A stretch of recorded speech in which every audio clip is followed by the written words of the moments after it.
ఇక నంద్యాల జిల్లా Atmakur sub division పరిధిలోని శ్రీశైలం నందికొట్కూరు నియోజకవర్గాల్లో పెట్రోల్ డీజిల్ కొరత తీవ్రగర్ధే నెలకొంది. డీజిల్ పెట్రోల్ కొరతతో తాము ముందంటూ బహిరంగంగానే దాడులు చేసుకునే పరిస్థితి నెలకొంది. ఎందుకంటే డీజిల్ పెట్రోల్ కోసం బంకుల దగ్గర వినియోగదారులతో పాటు వ్యవసాయ పనులకు సీజన్ కావడంతో రైతాంగం భారీ క్యూలతో పెట్రోల్ డీజిల్ కోసం నిరీక్షిస్తున్నారు.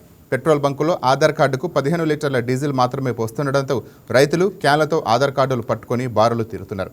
చాలా మంది రైతులు నందికొట్కూరు నియోజకవర్గం జూపడు బంగ్లా నుంచి క్యాన్లతో ఆత్మకూరు చేరుకుంటున్నారు. అయితే కొంత కొరత ఉందంటూ పుకార్లు పుట్టిస్తున్న కారణంగా పెట్రోల్ డీజిల్ కోసం ప్రజలు ఎగబడుతున్నారని, కానీ సరిపోయినంత పెట్రోల్ డీజిల్ అందుబాటులో ఉన్నాయని అధికారులు తెలుపుతున్నారు.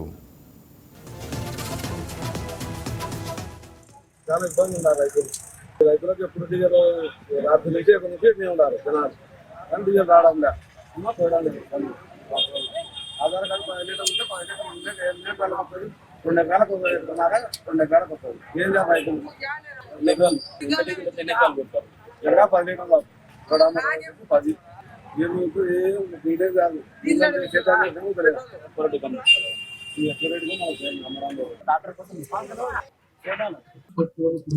నిన్న ఈరోజు వచ్చేసి సమస్యలు తీవ్రంగా ఉందని చెప్పేసి మా దృష్టికి రావడం జరిగింది.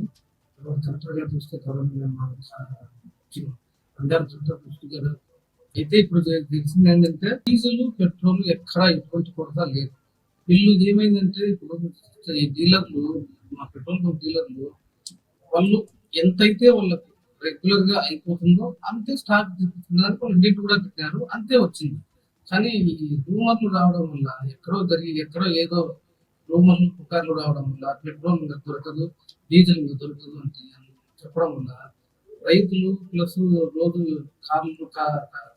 కార్లు మరియు ద్విచక్ర వాహనదారులు వాళ్ళు మళ్ళీ దొరుకుతుందో లేదో వాళ్ళు వినియోగించేదానికంటే అంటే అతను రెగ్యులర్ గా ఒక 5 లీటర్లు 6 లీటర్లు ఉపయోగించుకుంటారు. ఈ రావడం వల్ల ఏంటంటే అతను ఫుల్ ట్యాంక్ కొట్టించుకుంటారు, 15 లీటర్లు కొట్టించుకుంటారు. లారీలు వాళ్ళకి అవసరానికంటే ఎక్కువ మళ్ళీ దొరుకుతుందో లేదని పట్టుకోవడం జరిగింది. ఈ వాహనదారులందరూ అదే విధంగా రావడం వల్ల విపరీతమైన రద్దీ ఏర్పడింది. నిన్న ఈవినింగ్ 5-6 పెట్రోల్ బంక్ నేను కూడా ఇన్స్ట్రక్షన్ చేస్తాను. కానీ స్టాక్ లిస్ట్ చూస్తే ఖచ్చితంగా స్టాక్ అయితే కరెక్ట్ గానే ఉంది. ఒకసారి రావడం వల్ల అది అయిపోయింది, డీజిల్ అయిపోయింది. కానీ మళ్ళీ వెంటనే మనం సేల్స్ డీలర్ మాట్లాడటం జరిగింది.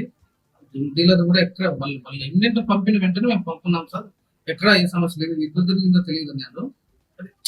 కొద్దిగా ప్రజలు తప్పుదో పుట్టించడానికి ఈ విధంగా ఎక్కడో రూమర్ జరిగింది. కాబట్టి ఈ ప్రజలు కూడా, పబ్లిక్ కూడా, వాహనాలు ఎవరు కూడా ఆందోళన చెందాల్సిన అవసరమే లేదు. సఫిషియంట్ స్టాక్ ఉంది.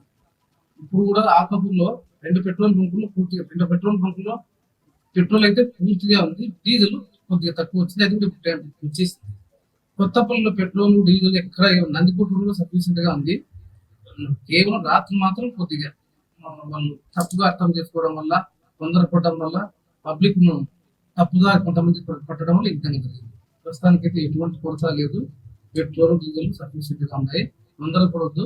పబ్లిక్ కూడా వాళ్ళకి ఎంత అవసరమో అంతే తీసుకోండి.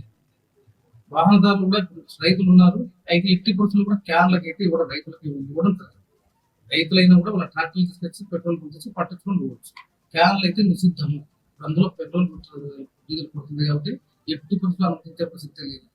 ఒకవేళ ఏ డీలర్ అయినా ఏ పెట్రోల్ పంప్ అయినా ఆ విధంగా జరిగితే మా దృష్టికి వస్తే మేము ఖచ్చితంగా చాలా ఇబ్బంది ఉన్నారు రైతులు.